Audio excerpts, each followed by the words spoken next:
Bienvenidos a Garvey Podcast. El día de hoy estamos con Adalberto A. Martínez Lozano. ¿Cómo se encuentra? Pues muy bien, un poquito gripado, pero ahí andamos. Qué bueno.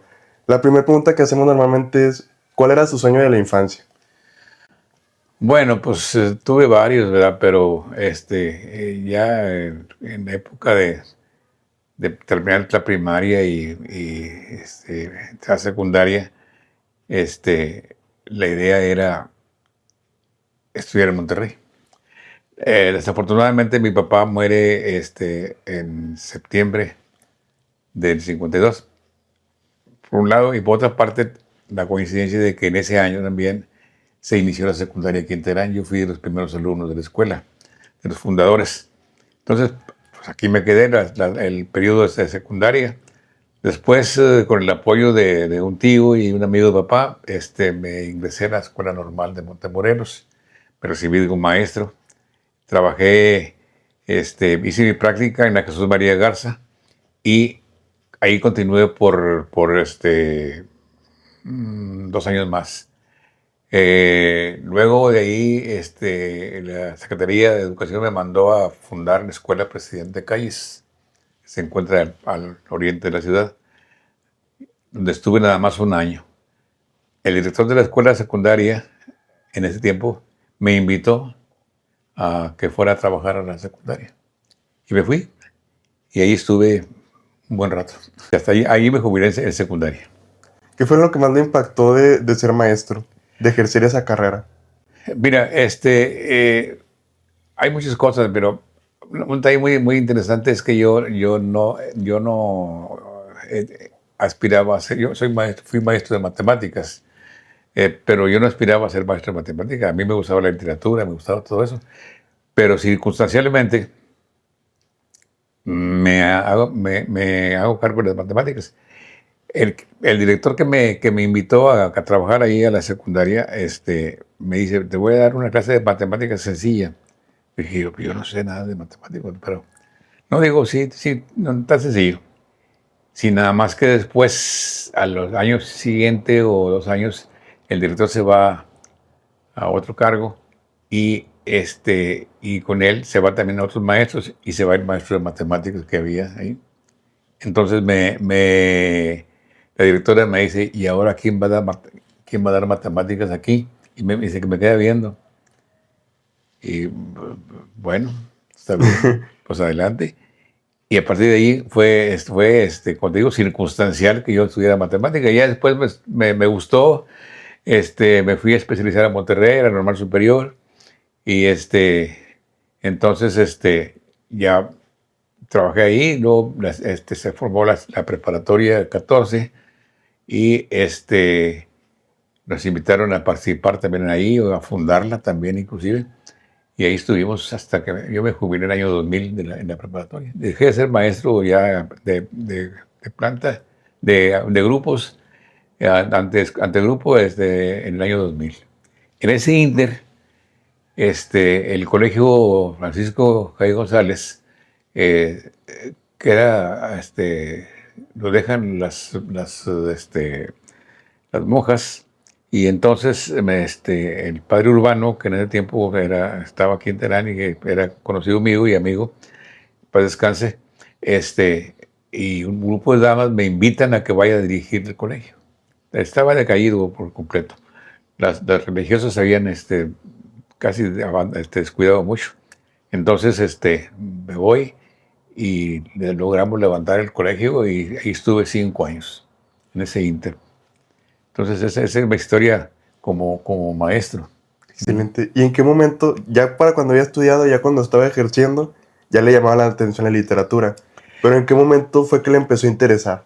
Mira, yo siempre me gusta mucho leer. Aquí puedes ver tú que hay mucho que leo, sobre todo cuestiones históricas, ¿no?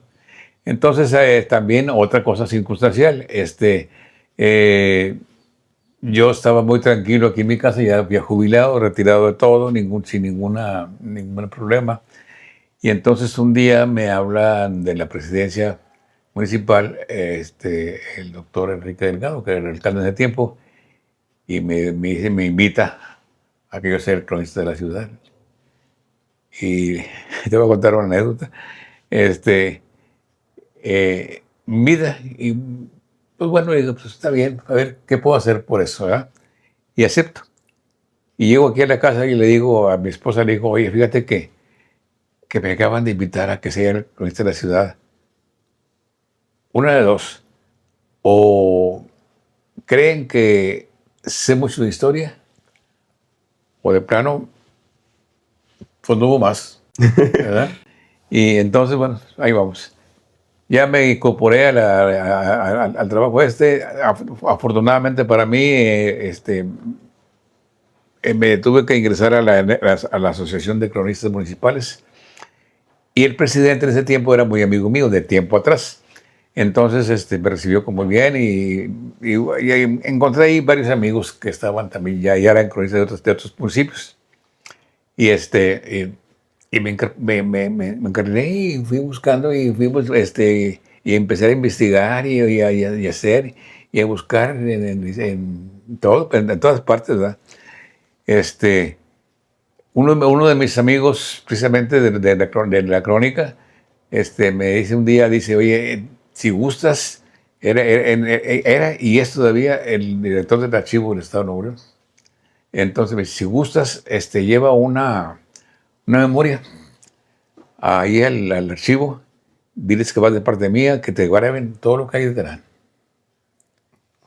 No, pues que hay una cantidad de historia y todo, documentos y todo. Aparte de eso, pues el acceso al archivo del municipio, lo tenía porque después de Tuto Enrique, pues fue Tello Villa Gómez el alcalde y también pues, me ratificó como cronista. Entonces, tuve la oportunidad de escudriñar ahí todo lo que los archivos. Y tengo mucho archivo del municipio, ¿verdad? Y mucho archivo del estado. Digo, que tenía el estado de Croquestera. ¿En qué consiste ser cronista de un municipio? Mira, es mantener la población informada de los acontecimientos, pero al mismo tiempo narrarle las cosas que pasaron y que la gente a veces no conoce. Yo actualmente ya no soy cronista oficial, ¿verdad? Yo ahorita soy cuando un cronista deja de serlo, la asociación te nombra cronista honorario, ¿verdad? De la asociación. Entonces yo ahorita estoy nomás así publicando lo que me gusta y lo que quiero, ¿verdad? Cuando publico. Entonces, la cosa es estar manteniendo al día guardando la historia que se va formando para generaciones futuras, ¿verdad? Muy bien. ¿Cuál fue el primer acontecimiento que hubo en el archivo sobre General Terán? No, pues hay muchas cosas. Eh, hay información de 1600, de 1700, ¿verdad? Este, ahí está, por ejemplo, generalmente eran correspondencia, ¿verdad? Correspondencia. Entonces, mezclados el archivo del municipio con el archivo que recibí del archivo de Nuevo León, se pude encontrar yo ahí mucha información del municipio de tal suerte que me fue posible escribir un libro sobre General Terán, ¿verdad? Un libro que te narra desde los orígenes, ¿verdad? De quiénes fueron los primeros pobladores, quiénes fueron los primeros dueños de las tierras estas, los primeros españoles que llegaron aquí a esta tierra, por qué se llama así, cómo se llamaba antes, todo eso lo fuimos sacando y sacando y sacando, ¿verdad? ¿Puede hablar un poco sobre eso? ¿De cómo fue la fundación del General Terán? Sí, cómo no. Mira, el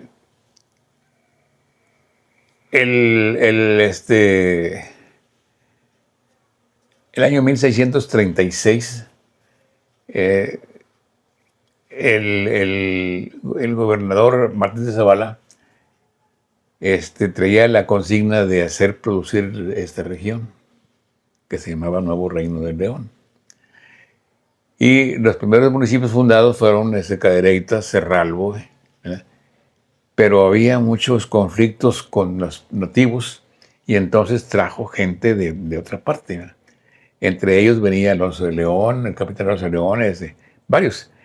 Y entre ellos venía un capitán que se llamaba Miguel de Valdés Noriega. Él ayudó, colaboró en la pacificación de los pueblos ahí para Cadereyta y Cerralbo. Y entonces, en premio a esas actividades, a esas personas les cedieron algunos mercedes, o sea, terrenos, para que los explotaran. Y a Miguel de Valdés Noriega, en 1636, le otorgan la merced de esta región, desde el arroyo de Garrapatas hasta el río Pilón, desde Santa Engracia hasta el llano. Eran poco más de 20,000 hectáreas. ¿Verdad? Entonces él viene con sus hermanos Manuel y Jerónimo, vienen y conocen, conocen aquí el lugar. Era bosque, pero por cierto un bosque muy frondoso, que tenía grandes motas de árboles, ¿verdad? De encinos y de sabinos. Entonces, ellos admiraron mucho eso y creemos que de ahí salió el nombre de mota. Sula de la Mota. ¿Sí? Las motas esas, porque inclusive en la descripción de los límites de lo que él recibió, dice, y en tal parte una mota de encinos, ¿verdad? Entonces yo me imagino que en aquel tiempo decían ellos, bueno, ellos vivían en Cadereyta, vamos a la mota, ¿verdad? ¿Dónde está la mota? ¿Verdad? Y de ahí salió el nombre de mota. Cuando él toma ya posesión del lugar y funda la hacienda Soledad, pero le pone nada más mota, la mota. Sí, sí. Ahí está ahí la hacienda. Entonces, está aquí, pero tiene ciertas diferencias por cuestión de límites con Alonso de León, que era el dueño de la merced del Valle del Pilón, o sea, Montemorelos. Y para evitar fricciones, él se retira de aquí. Ellos eran de San Juan del Río Querétaro. Se retira de aquí y regresa, deja con poder a uno de sus hermanos, a Manuel. Y Manuel, o sea, esto pasa 40 años después, o sea, en 1676. Manuel vende la propiedad a un hijo de Alonso de León, que es a un hijo de Alonso de León. Este personaje, Lorenzo Pérez de León. Y dices tú, ¿por qué Alonso de León y él es Pérez de León? Porque en aquel tiempo se acostumbraba que era muy común que los hijos, sobre todo el mayor de la familia, llevara el nombre primero de la mamá y luego el del papá. Okay. Era pues Pérez de León. Pero él era de León, en realidad era Alonso de León. Entonces, él se retira, compra Lorenzo Pérez de León, toma posesión con sus hermanos y hijos, todos, pero la hacienda, y le cambia el nombre y le pone Nuestra Señora de la Soledad. Pero pues, a lo mejor por la costumbre, que la gente que vivían aquí ya, a lo mejor por la costumbre, dijeron, bueno, pues Soledad de la Mota. ¿Ya? Y así estuvo. Algún tiempo cambió el nombre y le llamaron Sauteña. La Sauteña. ¿Por qué? Porque la compró, en algún momento dado, la compró un personaje que se apellidaba de Sauto. Mucha gente piensa que era un conde. No era un conde. No existió el conde del Sauto, pero se apellidaba Sauto y entonces de ahí Sauteña. ¿Verdad? Ellos, esos dos señores, eran dueños de todo lo que era parte de Tamaulipas, hasta vaquerías. Fueron dueños de vaquerías y toda esta región de ahí, todos fueron dueños. Bueno, ahora, en 1701 toca que viene un obispo, un delegado de la iglesia de Guadalajara, porque la jurisdicción de aquí de Nuevo Reino de León pertenecía a Guadalajara. Viene a visitar y a conocer esta región. Y entre otras partes visita el Valle del Pilón. Y ahí se reúnen varios de los propietarios, Carlos Cantú, Alonso de León, todos esos personajes se reúnen y le piden que les nombren a un sacerdote que les dé servicio religioso, porque ellos tienen que ir hasta Cadereyta a confesarse, a hacer sus servicios religiosos, o a Monterrey, y era muy incómodo en aquel tiempo. Y les concede esa petición. Ellos a cambio le dicen que a cambio de eso, nosotros nos comprometemos a fundar un valle, un nuevo valle. Así se llamaba en aquel tiempo, un nuevo valle. Y él aceptó. Eso fue a principios del año, en enero, y como el siguiente mes, en febrero, invitan al gobernador de Nuevo Reino de León a la hacienda de Nuestra Señora de la Soledad. Lo invitan para que hacerle la petición, que les autorice a fundar un nuevo valle. Él le explica todo, le ofrecen lo mismo que le ofrecieron a él, inclusive le dicen, esas son las tierras que vamos a darle. Lo que ellos ofrecían era un terreno o una propiedad que se encontraba al sur del río Pilón, ahí en Montemorelos, allá en el Valle del Pilón, pero de aquel lado del río, ¿verdad? Eso es lo que ellos estaban ofreciendo. Ahí estaban reunidos don Carlos Cantú, Alonso de León, Diego de Peñalosa, Cipriano García Pruneda, varios personajes. Entonces, al parecer se autorizó. Al parecer te digo porque al final no se llevó a cabo. ¿Por qué?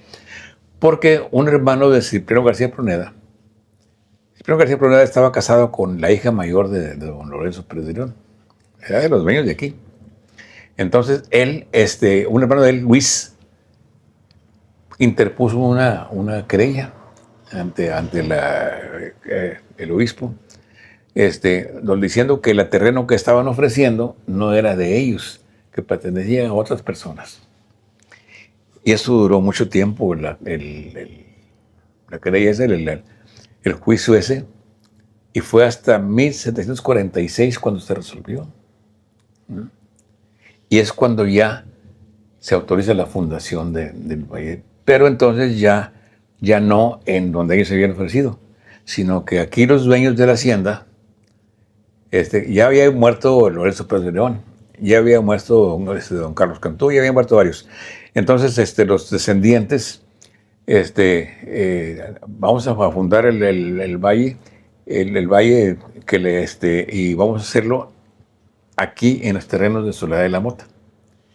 Y entonces dicen del río hasta aquí, hasta donde están los límites vamos a darles 1,635 o 36 metros más o menos de largo por 400 y fracción de ancho.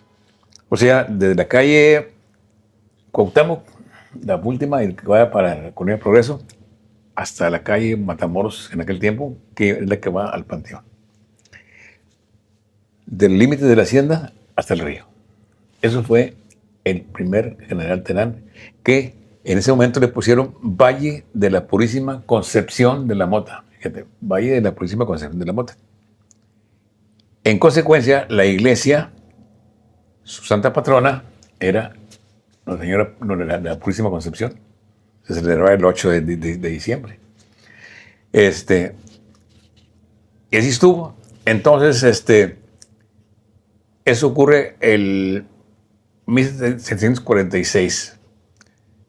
Luego de eso, el proceso ahí, como te había dicho ahorita que había muerto ya don Lorenzo Pérez de León en 1703, entonces como en el 11 más o menos se hace el reparto de la herencia. Él tenía 7 hijos y hacen un reparto y hacen 5 partes. Y entre todos se reparten la parte, se forman las 7 haciendas. Con se forma la Purísima Jesús María y otro que se llamaba Motita, que es lo que está ahorita en las Viticultores. Luego se forma otra es Sola de la Mota. Luego, otra parte es acá, el Espíritu. Llega hasta Ramírez. Se reparten, son 7 haciendas. Pasa el tiempo, empiezan a venderse propiedades, ¿verdad? A cambiar propietarios y todo eso. Algunos se conservan, otros no. Hasta 1851 es que se forma lo que es el Valle de Soledad de la Mota. Le quita el nombre de Purísima, porque en ese mismo año, en el mismo decreto donde se funda el Valle de la Mota, en ese mismo decreto ya se convierte en Villa de General Terán, se convierte en Villa. En ese mismo decreto se nombran villas a Podaca, a García y a Doctor Arroyo.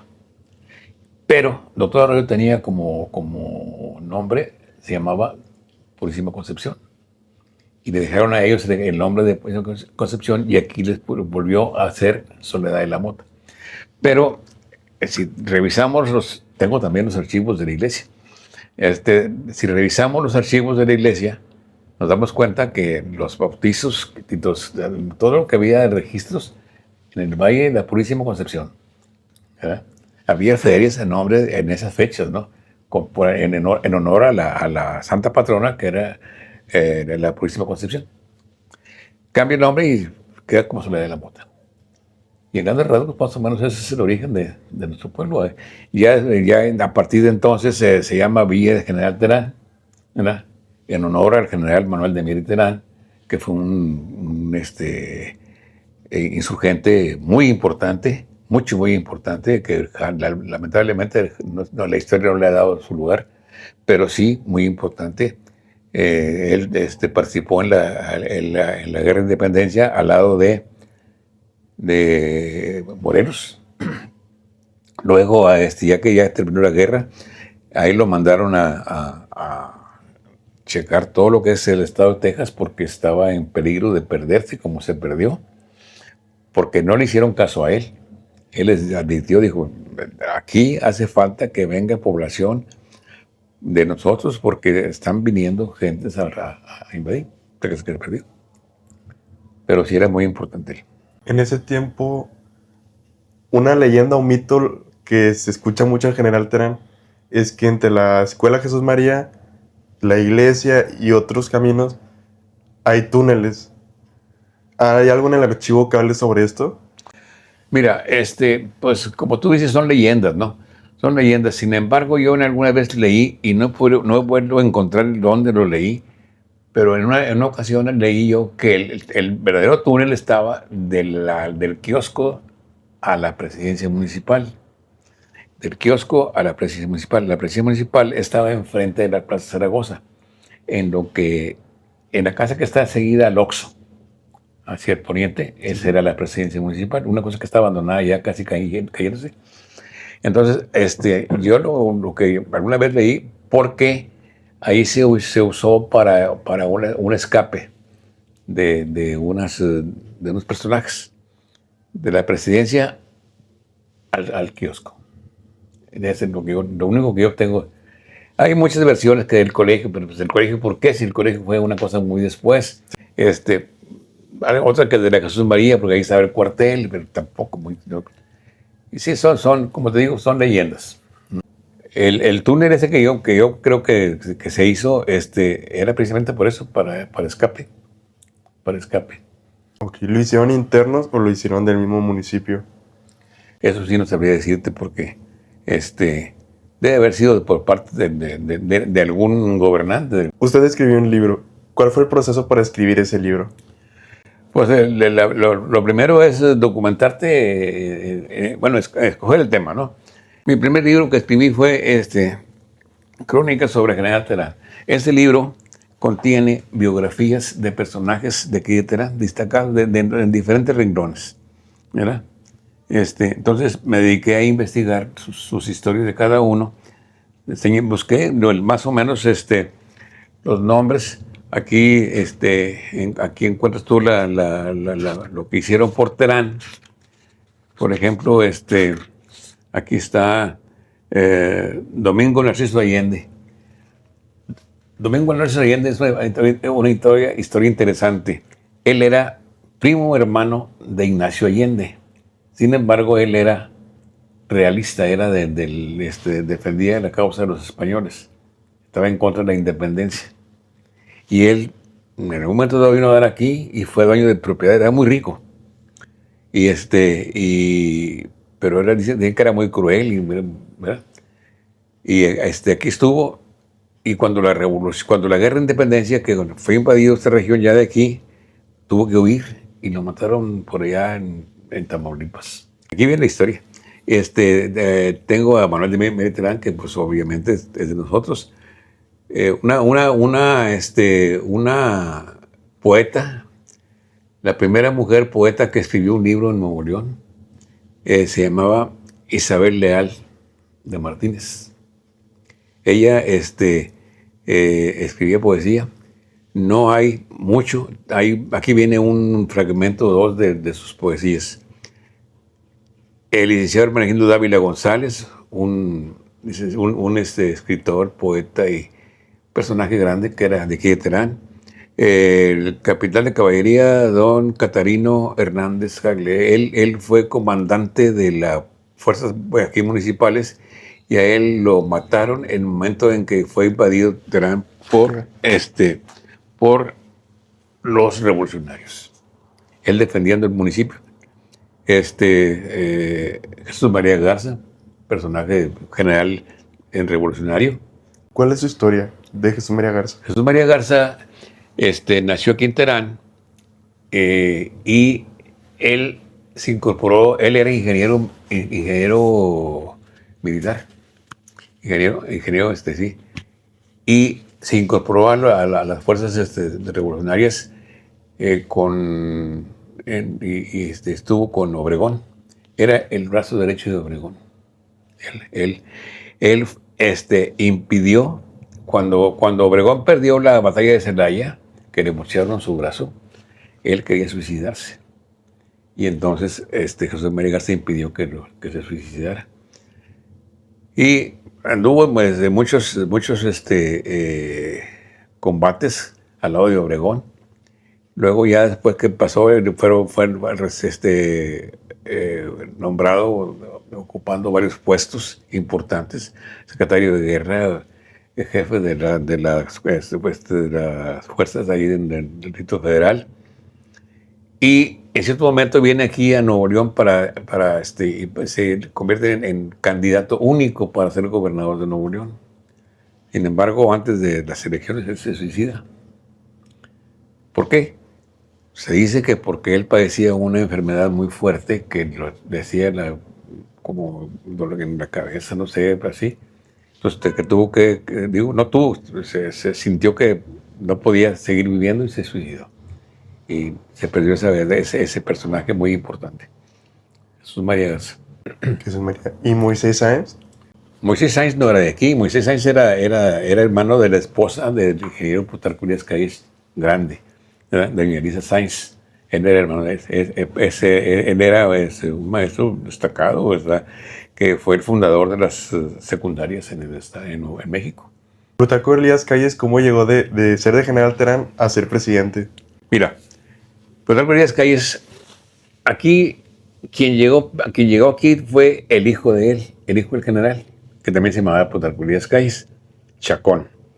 Él, el general Calles era el secretario de Gobernación en la administración de Álvaro Obregón, pero ya se rumoraba que él podía ser el siguiente presidente, y ya era un hecho casi, ¿no?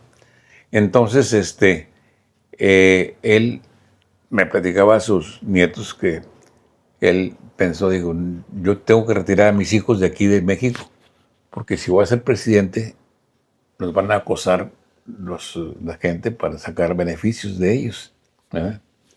Y entonces manda al ingeniero, a Plutarco, aquí a Nuevo León, y a otro hijo, a Rodolfo, lo manda a Sonora.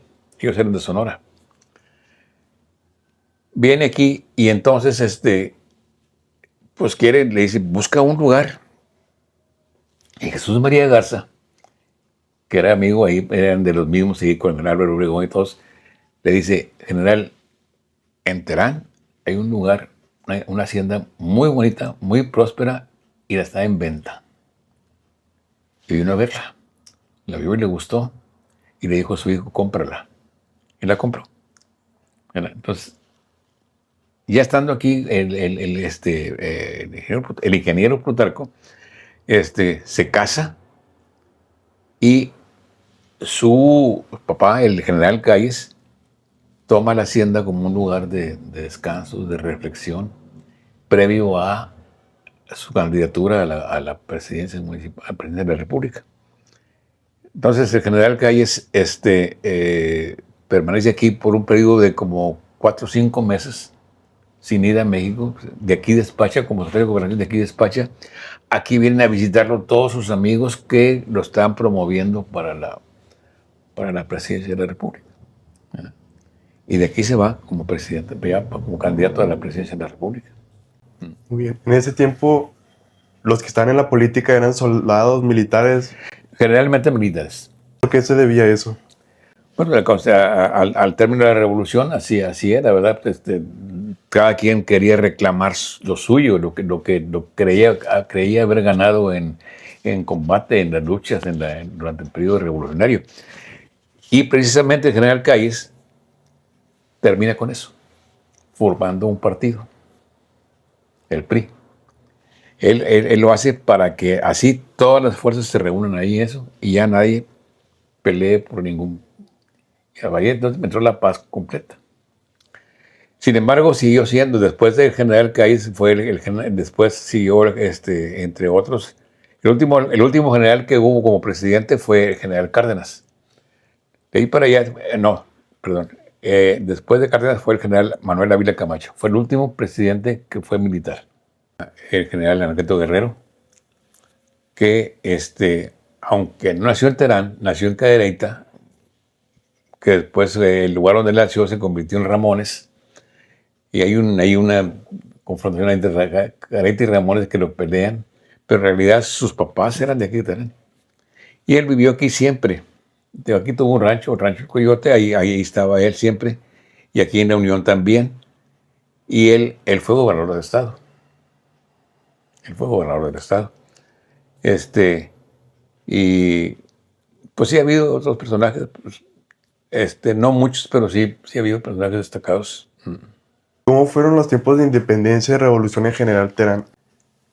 Sí, mira, en la independencia hay un general que participó en la guerra de independencia, en la guerra de, no, en la independencia no, en la revolución, en la guerra de reforma, en la época de la invasión francesa y todo eso. Hay un general, González y González se apellida, no me acuerdo cómo se llama, que él fue partícipe al lado de Escobedo, al lado de todos ellos.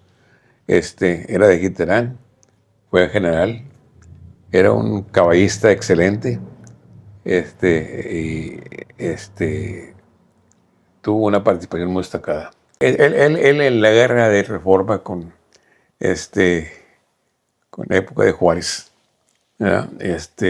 Y en la revolución, pues hubo el Jesús María Garza que participó ahí. Este, y pues en otras luchas, en la independencia, pues no hay personajes destacados. El personaje destacado es el que decíamos ahorita, que era primo hermano de Ignacio Allende, pero era en el sentido contrario. Erróneamente, no sé, mucho tiempo en los libros, en los páginas que hablan sobre Terán, lo mencionan como un personaje de la independencia, pero pues es el contrario a la independencia, ¿verdad? Eh, Este, y así, más o menos. Muy bien. ¿Hay alguna historia que a usted lo haya impactado de la historia de General Terán? Pues hay muchas historias. Mira, hay un personaje en Terán, hubo un personaje aquí en Terán que yo creo que todos los que la conocimos la admiramos y la respetamos mucho, que era una norteamericana que estuvo aquí en Terán por muchos años. Venía en misión de una iglesia, de la iglesia metodista, Miss Anna Devors. Miss Devors, conocida como Miss Devors, Miss Anna Devors. Ella estuvo aquí, no sé, 20 o 30 años ayudando a la gente aquí. Ella se preocupaba por la salud, por la educación, por la cultura de la gente de Terán. Por la salud, ella se encargaba de conseguir vacunas. Las primeras vacunas para la poliomielitis llegaron aquí por ella. Este, por los niños, antes que el DIF, ella fue la que dio los primeros desayunos escolares. Ahí en donde está ahora la biblioteca, entre la biblioteca y el palacio había una casita ahí, un cuartito, y ahí le repartía todas las mañanas, pasaban los niños y les entregaba un juguito o un vasito de leche y una galleta o algo así, como desayuno. Eso hacía ella. La biblioteca, ella la promovió siempre. Ella siempre sasas, terca, y reunía aportaciones. Y y cuando fue alcalde de Don Herido de ellos, él se encargó de cumplirle su sueño, ¿verdad? De hacer esa biblioteca, que es la que está ahí. El centro de salud también es obra de ella. Ella fue la que lo promovió. Ella traía vacunas y luego un médico, y luego trajo médico, y luego buscaba médicos amigos allá en Monterrey para que atendieran a los enfermos que te ocupaban y que los fueran allá. Cuando ella se va, porque ya la llaman de su país, de su religión, le llaman ya que ella cumplió con no quería irse, y la gente de él no quería que se fuera. Entonces ya se fue, pero ya iba algo enferma. Poco tiempo después fallece. Ella no alcanzó a conocer su biblioteca. No alcanzó a conocer su biblioteca. La noticia de su fallecimiento aquí impactó mucho a la gente de Terán. Un gran personaje, a pesar de no ser de Terán, pero es la gente que se entrega. ¿Ella por qué decidió venir a General Terán? A ella la mandaron. Le mandó su iglesia. Primero se había estado en no sé qué parte de Coahuila y de ahí la mandaron para acá. Y aquí llegó sin conocer a nadie. Entonces, busca gente que sean de su religión. La recibe un señor que se llamaba Aurelio Ríos, que fue el que construyó la iglesia metodista. Él, con su propio dinero y con sus manos, mano de obra, ellos lo hicieron. Entonces,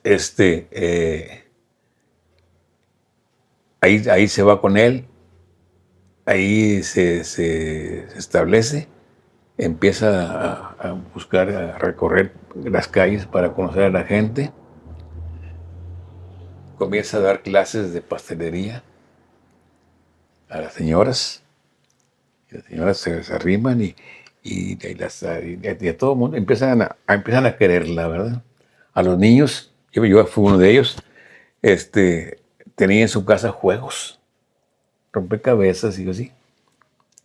Íbamos a su casa y nos presta un juego, sí, y ahí estábamos y nos juntamos bastantes niños y ella buscaba la forma de atraer a la gente y lo logró, ¿verdad? Lo lograba. Y ella le gustaba mucho ayudar. Era su objetivo, ayudar. Contó ahorita la historia de la iglesia metodista. ¿Cómo se construyó la otra iglesia? La otra iglesia se construyó, primero todo dependía de Montemorelos, ¿ya? Y era una dependencia de Montemorelos. Aquí no había sacerdote. Luego ya vino un sacerdote. Luego ya empezaron a construirle, hicieron una iglesia por etapas, ya con el nombre pero en aquel tiempo con el nombre de Nuestra Purísima Concepción. Y así estuvo por muchos años, desde 1780 por ahí, que estuvo con ese nombre, ¿no? Y que se fundó y empezaron a construirla. De hecho,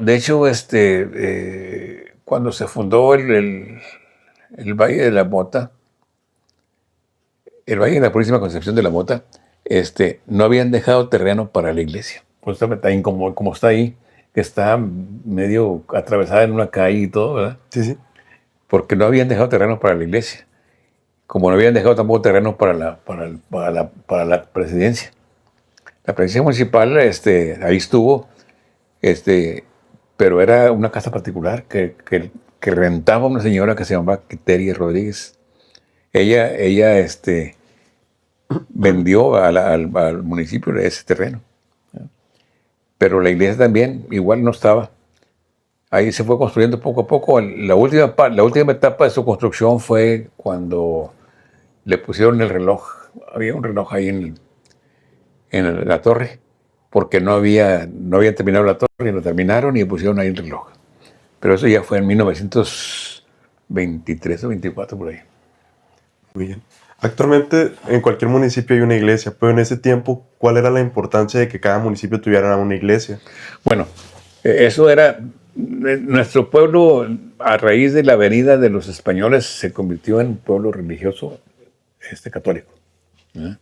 Tal suerte que en todos los municipios, si tú observas, en todos los municipios, excepto Terán y algunos otros más, pero Terán no es uno de ellos, frente a la plaza principal está la iglesia y la presidencia municipal. Sí, sí. Así estaba la iglesia, y como te digo, la presidencia municipal estaba al lado poniente, al lado sur, perdón, de la plaza. La plaza Zaragoza era la plaza principal.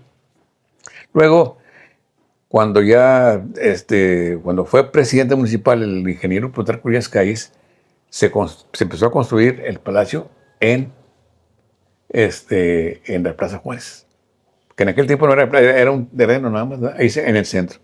Alrededor se hizo la plaza. Hay un lugar que me tocó verlo muy poquito, pero probablemente sepa la historia, pero es el casino, donde está la iglesia enfrente, que actualmente está abandonado. ¿Cuál es la historia de ese lugar? Pues mira, ese lugar lo formaron gentes particulares, era una sociedad, como un club de leones, así. La gente del casino lo construyeron muy bien, una muy bonita construcción y todo, y muy bien ubicada. Pero lamentablemente empecé a ver, yo creo que discrepancias entre ellos, no sé, pero empezaron a salirse los socios y ya quedó abandonado, hombre. En algún momento, se me dice que cuando fue Tello, el alcalde, intentó que se lo vendieran al municipio para ahí hacer la presidencia municipal. Pero no, todavía es fecha que ahí está Abandonado. abandonado. ¿Hay algún otro lugar que haya sido histórico en General Terán, que actualmente a lo mejor ya no lo sea, pero que en su tiempo impactó mucho? Pues otro lugar donde haya sido histórico, cerca de la Escuela Jesús María Garza, ahí había un cuartel. Ahí estaba un cuartel y ahí fue mercado primero. Ahí hubo un mercado en la Escuela Jesús María Garza. Había una construcción al centro, antes de construir la escuela, al centro era una manzana. Había una construcción antigua que le llamaban Parián, o sea, mercado. En ese lugar era una plaza, se llamaba la Plaza Hidalgo. En esa ahí eran las ferias, ahí eran las reuniones, las fiestas, todo eso. Y la construcción de ese Parián después sirvió como cuartel para los soldados durante la Revolución, ¿verdad? Y luego, después que ya se acabó esto de la Revolución y todo eso, siguió ahí abandonado, se construyó la Jesús María Garza y en algún momento dado lo usaron como salones de clase. Cuando ya se fue muy estructurada la escuela, lo usaron como salón de clase. Ahí es un lugar interesante porque, como te digo, fue plaza, fue mercado, fue cuartel y escuela. ¿Hay alguna otra historia de General Terán que haya marcado en usted? Pues, realmente hay muchas historias, hay muchas vidas interesantes en los personajes. Para mí, mi mayor admiración ha sido la familia Calles. Inclusive, estoy escribiendo un libro sobre la vida del ingeniero Plutarco Elías Calles Chacón, el dueño de la hacienda. Después del ingeniero, su hijo, también de nombre Plutarco Elías Calles Sáenz, ese fue el que se encargó de la hacienda, pero el dueño original era el ingeniero Plutarco Elías Calles Chacón. Y sí, mi admiración para ellos, porque el ingeniero Plutarco Elías Calles Chacón fue un hombre muy magnánimo, desprendido de sus bienes para beneficio de la comunidad. Él otorgó el terreno para que se construyera el Seguro Social. Él otorgó el terreno para que se construyera la escuela Anacleto Guerrero. Él otorgó el terreno para que se construyera la escuela Justicia Social que se encuentra por allá por la Colonia Progreso. Él otorgó el terreno para que ampliaran el bulevar, el Libramiento, ¿verdad? Ahí era una calle como cualquier otra, ¿verdad? Y tuvieron que ampliarla para hacer el Libramiento. Y él cedió el terreno, corrió sus cercas y cedió el terreno ese. También en el terreno de la Plaza de la Cultura. Y la colonia que está acá, por la calle Matamoros, toda esa colonia que está ahí en la esquina, donde volteas él lo cedió. El terreno de la unidad deportiva y del asilo de ancianos, él lo cedió. Todo eso fueron cosas que él dio para Terán, siempre con la intención de que el General Terán fuera mejor. ¿Cuál es la historia también del Cultural? Otro lugar que es muy popular en General Terán. Bueno, el Cultural es una construcción que se hizo con el propósito de tener un centro ¿cómo se llama? De diversión, de atracción. Supuestamente social y cultural, porque supuestamente ahí también iban a presentarse cosas culturales, pero nunca que yo eso, pues sí, alguna vez lo hubo, a lo mejor. Sí, luego ese lo construyó, me parece que don Jesús García Ramírez. Y la plaza la construyó el profesor Gamaliel cuando fue alcalde. El teatro lo construyó el doctor Enrique Delgado. Y ahí se formó todo ese conglomerado ahí. Ahí está también la parte del DIF, ¿verdad? Y ahora han agregado ahí un hospital, una clínica de rehabilitación, ¿verdad? Que acaban de agregar. O sea, ese sector está muy bien hecho. Y ahí, todas esas cosas son los que levantaron ese sector de ese barrio, ¿no? El sector oriente del municipio. A partir de la escuela Presidente Calles, me tocó ser el fundador de la escuela y cuando yo fui a tomar posesión de ella, no había gente, era campo abierto. No había población, se fue poblando alrededor de la escuela, ¿verdad? Y luego ya empezaron a haber otras cosas, la plaza le acarreó más gente y así se formó un sector muy interesante. Nada más les falta una iglesia. ¿Alguna otra historia que le gustaría compartir? Pues hombre, habría muchas, pero pues es difícil escoger. ¿Le parece si pasamos a las preguntas finales? Y cómo no, ¿Cuál es el mejor consejo que le han dado? el mejor consejo que me han dado es, eh, ese me lo dio mi papá. Cuando yo era todavía niño, tenía 11 años. Él era funcionario del gobierno del Estado y, y me enseñó a trabajar. Yo a él le agradezco, a pesar de que pues, mi convivencia con él fue muy poca, porque pues 12 años nada más. Le agradezco mucho todo lo que me enseñó, todo cómo me orientó, sin decirme palabra.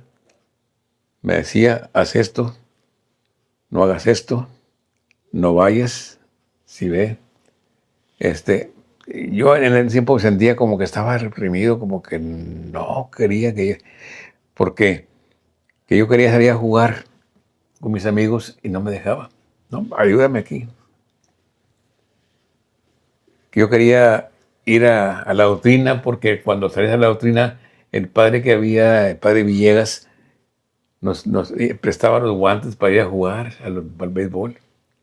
No me dejaba. No, tú tienes que hacer esto aquí.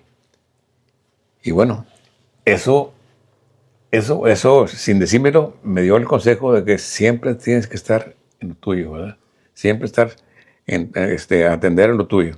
Y yo, pienso que me sirvió mucho porque me hizo responsable, porque a pesar de que yo me quedé solo con mi mamá, pues luego salí adelante, me titulé, me casé con una familia, tengo 5 hijos, todos profesionistas, y nietos y todo, y entonces, pues, satisfecho de lo que he logrado. Excelente. Y ahora, ¿cuál es el peor consejo del que también ha podido aprender? Pues no, yo creo que no tengo yo un, un, un mal consejo. Pues no, este, siempre aprendes de los errores. Eso sí, te equivocas a veces y bueno, pues ya sabes que la siguiente no te vas a equivocar. Pero eso es algo que es natural. Todos tendemos a equivocarnos. Es difícil que no te equivoques nunca. Serías un ser perfecto y eso no existe. Entonces, yo creo que lo mejor de todo es siempre seguir las normas sociales que están establecidas para todo el mundo y no tratar de desviarte de ellas, porque desviándote y sales mal, ¿verdad? Te acabas mal. Ahorita, lamentablemente, la juventud está un poco descarriada, influenciada mucho por la drogadicción y el vicio, ¿verdad? Entonces, eso es lo que tiene que evitarse. ¿Cuál es el mejor consejo financiero que le han dado? Nunca gastes un peso que no tienes. Nunca sacar a crédito, cosas así. Sí. Nunca gastes lo que no tienes. Ese me lo dio el papá de mi esposa. Si ganas 5 pesos, gasta 5 pesos. Y si puedes 4, mejor, guarda uno. Pero no gastes 6 ni 7. Y otro amigo me dijo, mira, ahorra, ahorra. No pides prestado, no te endeudes. Porque hay dos cosas. Cuando tú ganas el primer millón, de ahí para allá serás solvente siempre. Pero cuando tú pierdes el primer millón, estás hundido para siempre también. O sea, hay que ser equilibrado. No gastes más de lo que tienes porque vas a perder. ¿Cuál es el mejor libro, película o serie que hayan marcado un antes y un después en usted? Pues el libro, Eli, he tenido muchos libros pero hay libros, de que me han gustado mucho, como El Conde de Montecristo, por ejemplo. Me ha gustado mucho por el léxico que maneja, ¿verdad? He leído libros de historia, he leído de todo, ¿no? Pero, y así un libro preferido, pues no, desde así, querido, lo leo y lo vuelvo a leer, ¿no? Es difícil. ¿Hay algún libro que haya releído muchas veces? No, no, realmente no. ¿Lo lee una vez o...? Lo leo una vez y ya, pues, y ya últimamente casi no leo porque ya, me duermo. Si tuviera todas las cámaras, todos los reflectores y todos los micrófonos del mundo para dar un mensaje al mundo, ¿cuál sería ese mensaje que le daría al mundo? No, pues mi mensaje al mundo sería que debemos vivir en paz, debemos olvidar todas las rencores que hay entre las naciones, las envidias, porque todo esto lo provoca la necesidad del poder. Lo que estamos viendo en la actualidad es eso precisamente. Todos los países pelean entre sí porque quieren el poder del mundo. Pero lamentablemente ese poder lo quieren nada más para un cierto grupo selecto. Se enriquecen unos cuantos, pero el resto del mundo se empobrece, ¿verdad? Entonces, yo creo que lo mejor es que todos armonicemos, ¿verdad? Vamos en armonía entre sí, entre los pueblos, primero entre las familias, ¿verdad? Porque a veces ahí comienza el problema. Entre las familias, entre los pueblos, entre los países y entre el país y país en el mundo. En la que todo el mundo viva en cordialidad sería algo maravilloso que no, creo que nunca va a ocurrir.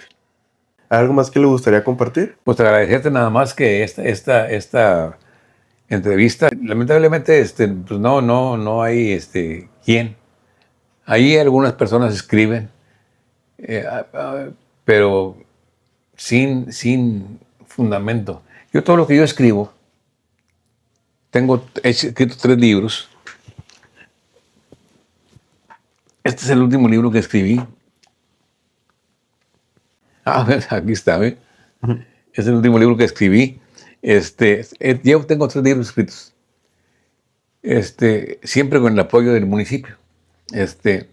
Ahorita, pues, lamentablemente no cuento con el apoyo porque pues, el cronista es otra persona, ¿verdad? Pues apoyan al cronista.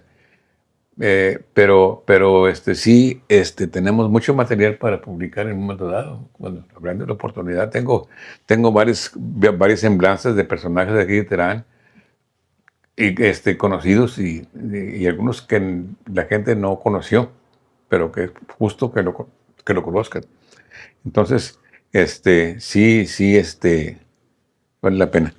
Este libro, la historia de Terán, aquí está, aquí está la primera parte, es todo cómo se fundó Terán. Todo. Aquí también, en este otro también hay parte de eso, ¿verdad? Pero este es más que todo una monografía. Aquí hablamos de todo. Hablamos de historia, ¿cómo se llama? De comunicaciones, de población, de todo lo que es una monografía del municipio. Y ahí está interesante. Hablo de personajes hasta aquí, hasta inclusive hablamos hasta de los tacos de Pedro Vega. De los panteones, de los reinados, de las comidas, de la aguacata, de la longaniza, de los tacos de Pedro Vega. De Ok. todo eso muy lindo, es de la historia de las escuelas, del colegio, de la Jesús María Garza. Te voy a regalar uno. Aquí está ¿cómo se llama? El Teatro de la Ciudad, el puente. O sea, todos los atractivos que tendrán, las iglesias. Quizá lo de la Iglesia Católica que me preguntaba ahorita sobre 1790, y más o menos, lo que te dije, ¿verdad? Antes de concluir, le quiero hacer preguntas sobre cosas que mencionó A y ver, unas que no mencionó. Una sobre los tacos de Pedrito Vega. Después quiero preguntarle sobre personajes que también impactaron mucho a Terán, pero no le pregunté sobre ellos, que son los alegres de Terán. no. Entonces me gustaría conocer la historia de ambos. Bueno, en el caso de los Alegres de Terán, Tomás y Eugenio, yo tuve la oportunidad de convivir mucho con ellos. En lo particular, fui amigo de ellos, y los apreciaba mucho. Y cada vez que había oportunidad de verlos actuar, pues lo hacían. Aquí venían a Terán. Aquí, por mucho tiempo, ellos venían cada 16 de septiembre a tocar aquí en Terán en forma gratuita para beneficio del municipio.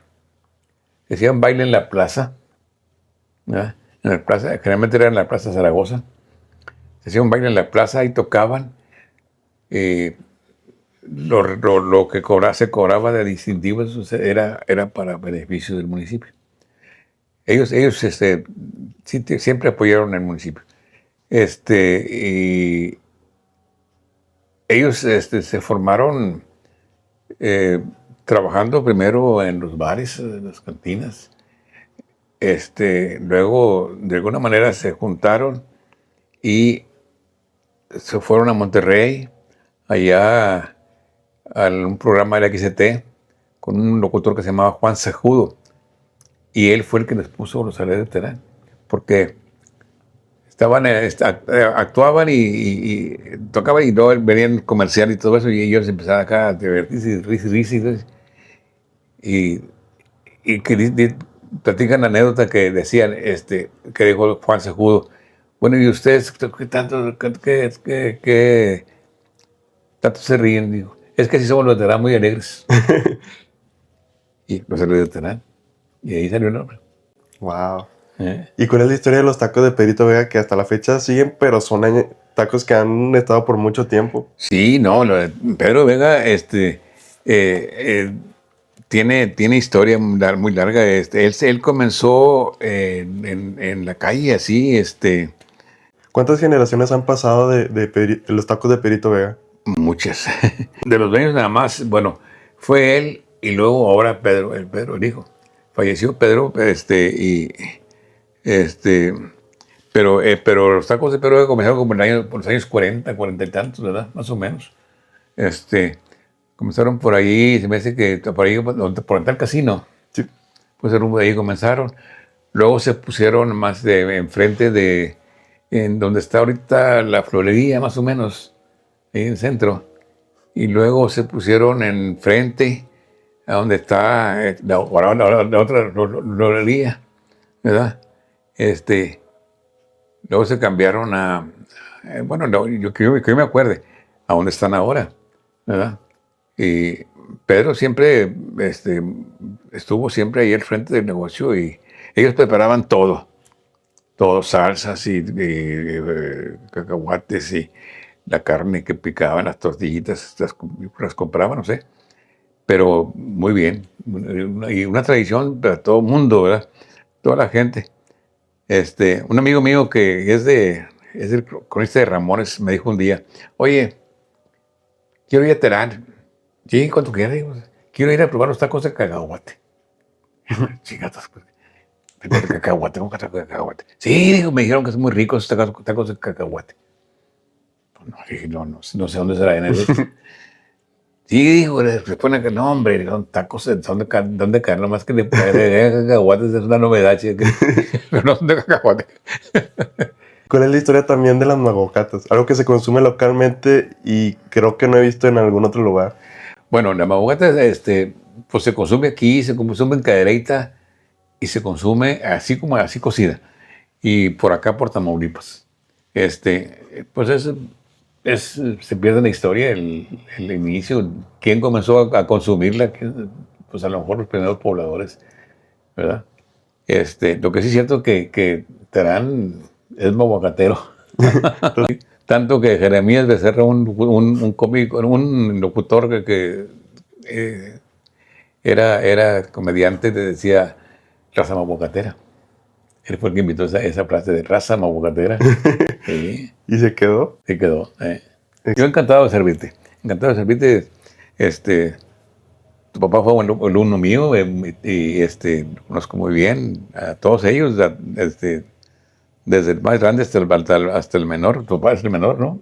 Y desde tu tío Lupín hasta todos ellos fueron alumnos míos de la secundaria. Ah, ¿De la primaria pero es más que de la secundaria? Mm.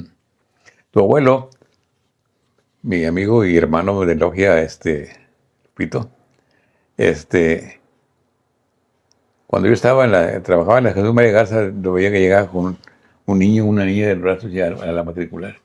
Y se reía, digo, aquí vengo otra vez, hombre. Oye, ¿tienes un alumno en cada grado? Fueron muchos los hijos de Lupito. Porque aparte de los hombres, que son varios, las mujeres también fueron muchas. No, muy, muy bien. Yo aprecié mucho a Lupito y él también a mí. Y pues con tus tíos, con todos ellos me llevo muy bien, con Tello, con Ramón, con tu papá, con César, tu tío César. Y con Lupín, por supuesto, él está en la logia, bueno, está en la logia Ramón, y está en la logia tu papá, y está César, y está Lupín. Yo tengo mucho tiempo que ya no voy porque ya no puedo, primero no puedo subir la escalera, batallo mucho para caminar, tengo problema en la columna vertebral. Entonces, batallo mucho siempre, me intrinco, me canso, porque empiezo a caminar y empieza a dolerme en la columna y batallo bastante. Pero ahí andamos todavía. pues le agradezco muchísimo por estar aquí. Le agradezco Ramón, mucho por compartir un poco de su historia y de la historia también de General Terán.